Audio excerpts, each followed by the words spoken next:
최근 금융감독원은 해외금리 연계 파생 결합펀드 사태 중간 검사 결과에서 20%가량이 불안전 판매된 정황이 있다고 밝혔습니다.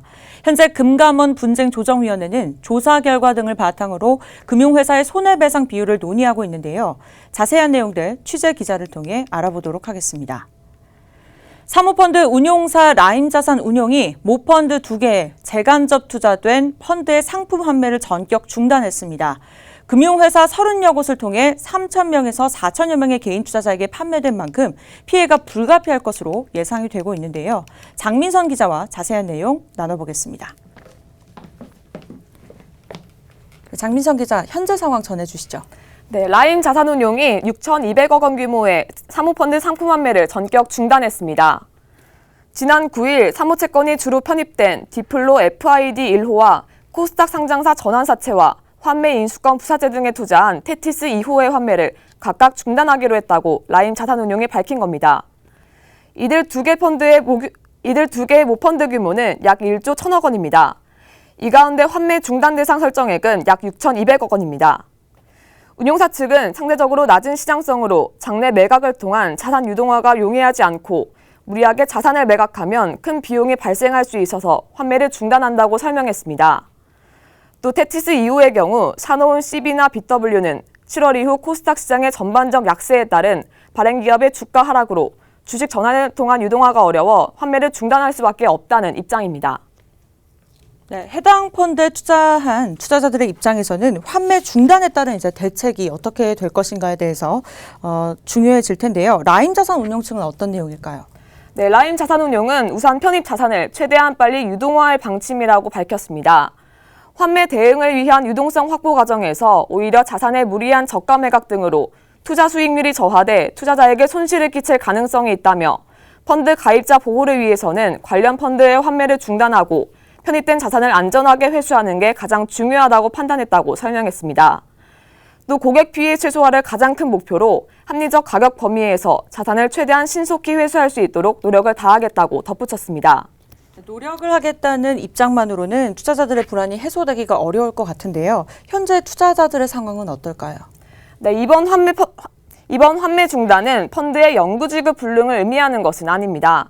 하지만 가입자가 원하는 시기에 자금을 회수할 수 없다는 점에서 고객 손실이 발생할 수 있는 상황입니다. 게다가 환매 중단이 길어지면 만기 때 편입 자산의 채권이 확보될 수 있을지에 대한 불안감도 커질 수밖에 없는데요. 앞서 이달 2일이 최초 상환일인 라임 자산운용의 사모펀드 3개에서도 274억 원 규모의 상환금 지급 연기가 발생한 바 있어 투자자들의 불안감은 한층 커지고 있습니다. 네, 금융당국의 입장에서도 귀를 쫑긋할 수밖에 없을 것 같습니다. 당국의 입장은 어떨까요? 네, 일단 금융감독원은 라임 자산운용의 펀드 환매 중단과 상환금 지급 연기 등 진행 상황을 예의주시하고 있습니다. 저희는 지금 상황을 모니터링 중이고요. 최근에 검사를 다녀왔고요. 환매 중단 회사가 발표하기 전에 최근에 검사가 끝난 상황이 있고 검사에서 본 상황을 가지고 지금은 법률 검토를 해당 팀에서 하고 있는 그런 상황입니다. 예. 또 금감원은 이번 환매 중단 사태에 관해 운용사 측에 앞으로 투자자들 돈을 어떻게 돌려줄 것인지 계획을 밝히라고 요구했습니다. 앞서 금감원은 라임 자산운용이 급성장하는 과정에서 펀드 간 자전거래를 통한 수익률 돌려막기와 파킹 거래 등이 있었다는 의혹에 대해 지난 8월 검사에 착수했었는데요. 이달 초 마무리했으며 앞으로 검사 결과를 검토해 제재 여부를 결정할 예정입니다. 오늘 열린 은성수 금융위원장의 기자간담회에서도 라임 자산운용의 환매 연기에 대한 이야기가 나왔습니다.